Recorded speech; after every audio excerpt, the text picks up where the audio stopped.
walk it out at the park. Let's do it together. No, let's do it together. Hey guys, my name is Sammy. If you're new to my channel, welcome. I'm super happy to have you here.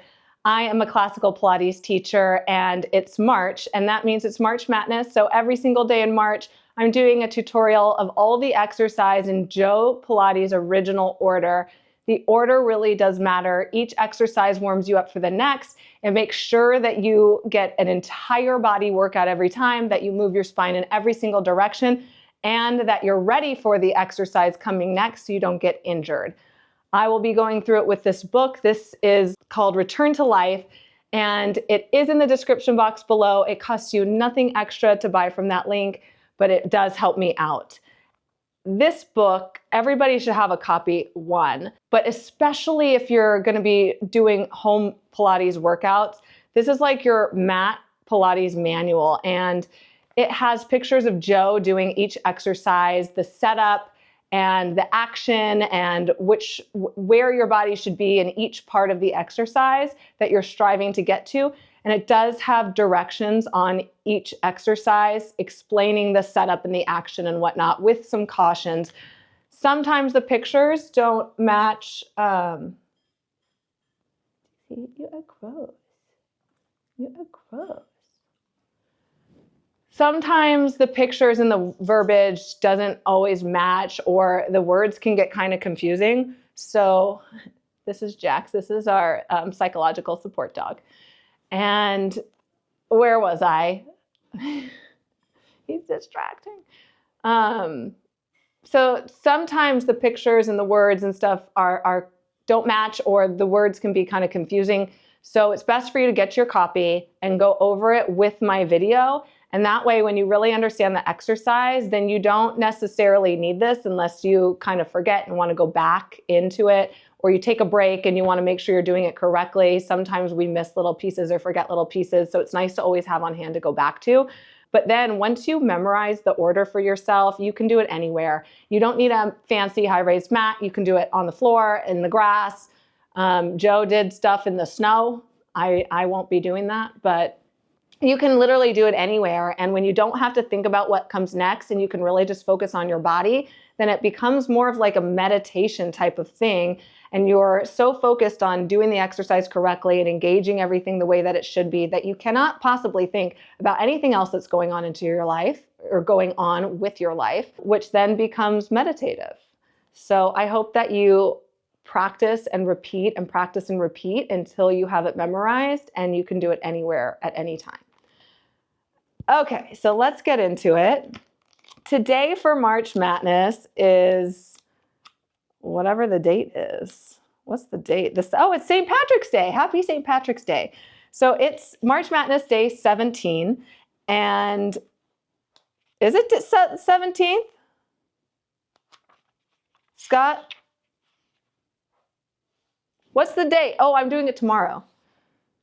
Okay, so it is March Madness Day 18, and this is the spine twist. So he has his pictures here, and let's go over the words.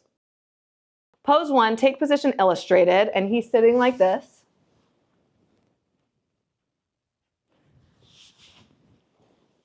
And he says, inhale slowly, sit perfectly upright in right angle position.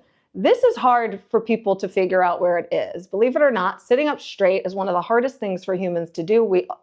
Due to our lives and our posture and whatnot, we never actually know what straight is. And honestly, I hope that I get close to it in this video for you. But you can do this in front of a mirror, or maybe sit up against a wall first and then scooch away from the wall and try to feel exactly where you are sitting. That's best.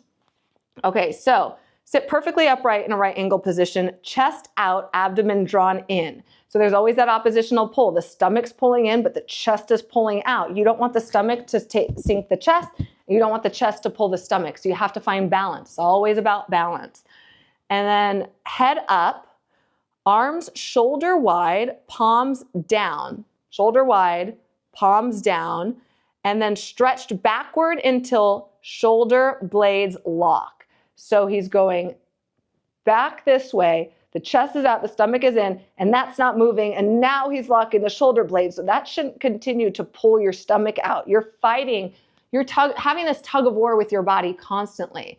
And that makes you work 10 times harder, but it's also what puts you in alignment and does everything properly. Are you getting down? You done? Get down. He's old boy. Okay, there you go. Okay, so then legs close together, resting full length on mat or floor. So your legs are together, straight out in front of you.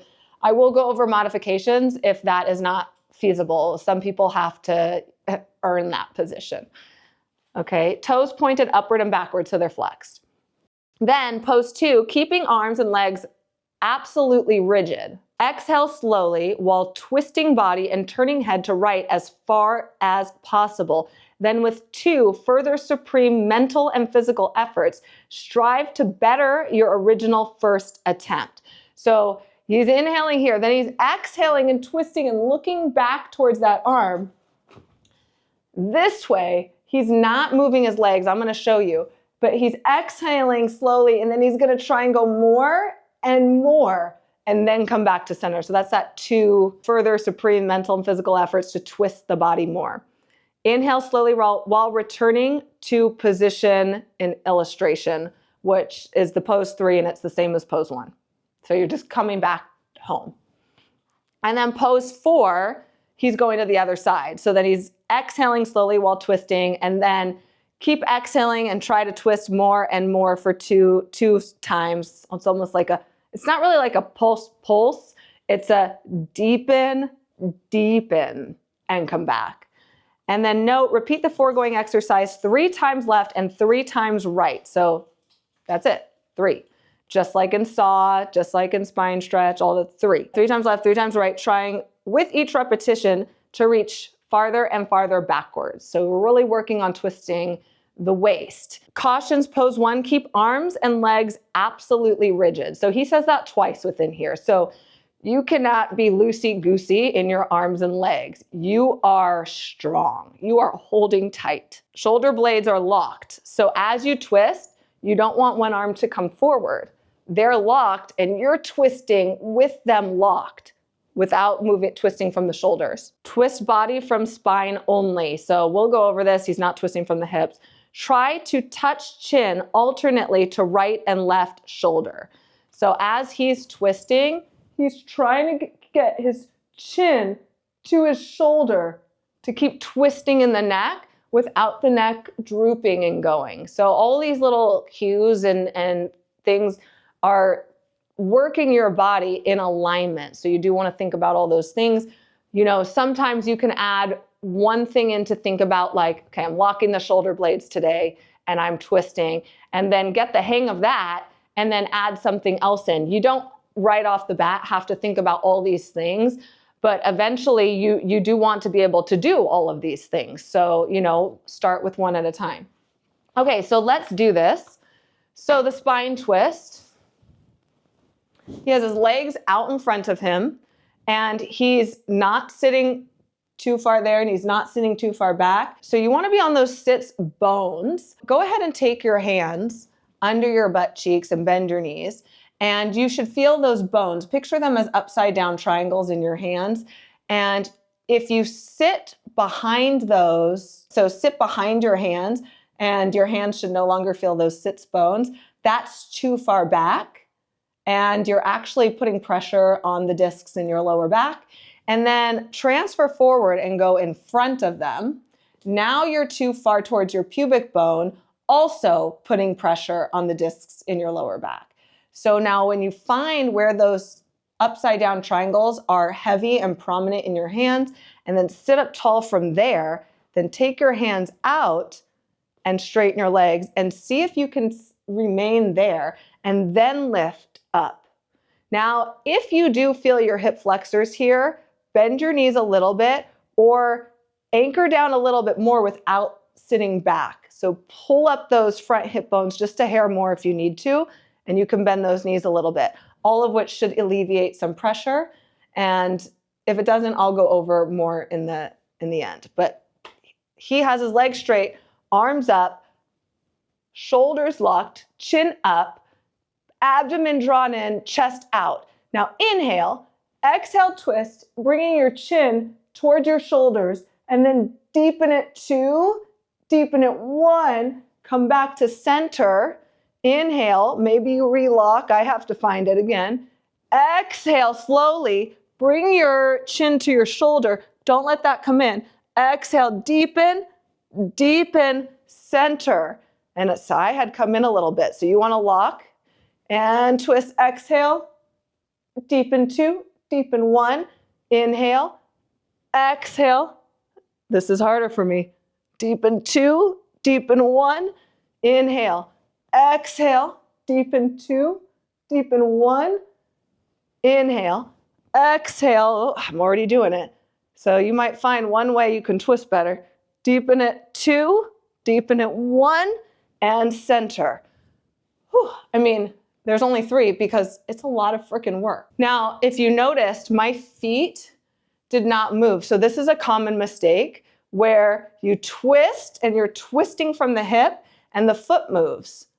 And then you're not actually twisting in this area. We have to be able to twist all the parts of our spine here for spine mobility and health and all of that.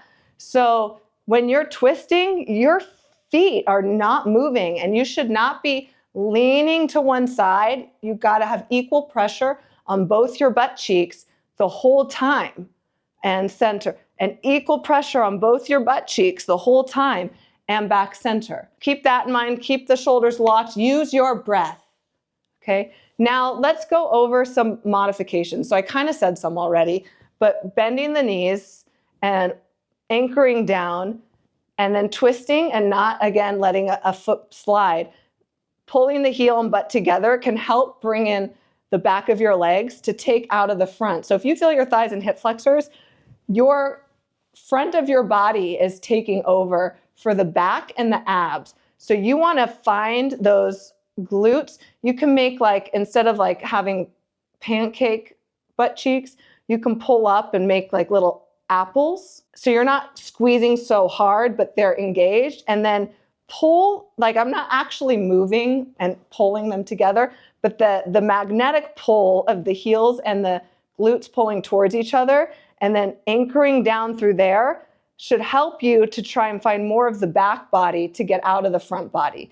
Now you can also prop yourself up. I'll be right back. I'm going to get a yoga block. This yoga block is also in the description below. So if you're going to buy it from that link, so because it helps me out. It doesn't cost you anything extra again.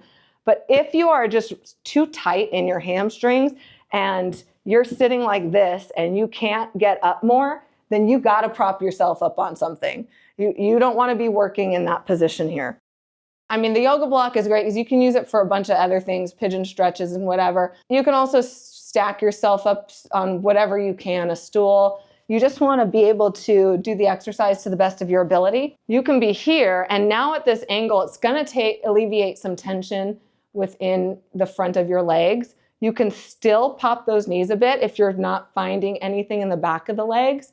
And then you're on those sits bones and your stomach's pulled in, equal pressure. This will give you, it can be a little rocky. These are light. You can get heavier ones. But that's going to let you know if you're not having equal pressure, because if you're shifting to one side and it's lifting the yoga block, then you need to sit the other butt cheek down. So then you would go here and abdomen in, chest out, shoulders locked, chin up. Inhale, exhale, twist, twist, twist. Inhale, center. Exhale, twist. Make sure you have equal pressure. Twist, twist, twist. And back center. So this is another option to be able to do the exercise to the best of your ability. So I think that all of you should go do all the exercises 1 through 17 that you can do. If it's an advanced exercise and you're not there yet, then you just do, the 100, the roll up or the half roll down. You do the modifications of those exercises until you get to this, and then prop yourself up on something and give it a try and really work to keep the hips still and twist the body. Okay, so don't forget to like, subscribe, and hit that notification bell. If you're going to order the book or the foam roller, please order from that link, and I will see you tomorrow for day 19 of March Madness. Have a great day, you guys. Bye.